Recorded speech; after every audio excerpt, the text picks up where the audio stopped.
Hi పిల్లలు, ఎలా ఉన్నారు మీరందరూ? బాలానందం పిల్లల ప్రపంచానికి స్వాగతం. ఈరోజు కథా శ్రవణంలో నేను చెప్పబోయే కథ పేరు పని రాక్షసుడు. మరి కథలోకి వెళ్దామా? పూర్వం భూపాలుడు అనే సోమరి ఉండేవాడు. ఓసారి ఎవరో అతీత శక్తులున్న సన్యాసి వచ్చాడని తెలుసుకున్నాడు.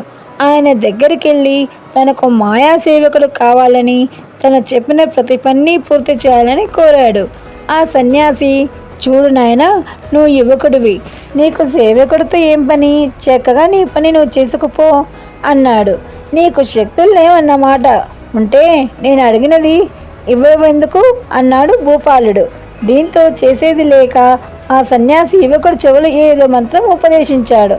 నాయన, ఈయన 3 సార్లు చెప్పించిన వెంటనే ఓ సేవకుడు ప్రత్యక్షమవుతాడు.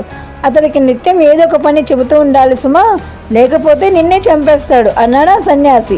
నేను పని చెప్పనప్పుడు కదా అని మనసులో అనుకుని భూపాలుడు అక్కడి నుండి వెళ్ళిపోయాడు.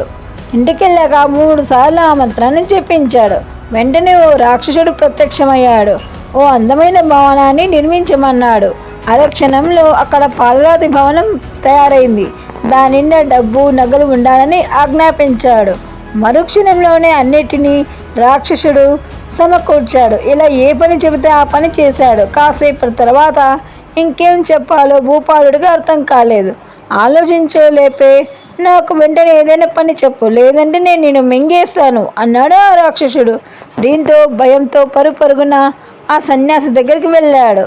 భూపాలుడు, అయ్యా, ఇతనికి నేను పని చెప్పలేకపోతున్నా, నన్ను కాపాడండి ఋషివర్య అన్నాడు.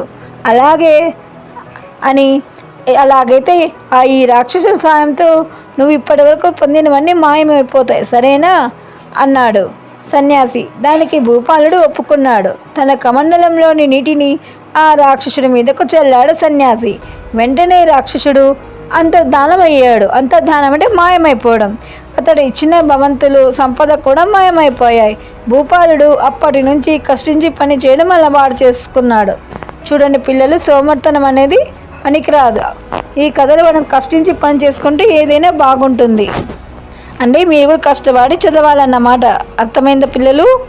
కథ కంచికి మనం ఇంటికి.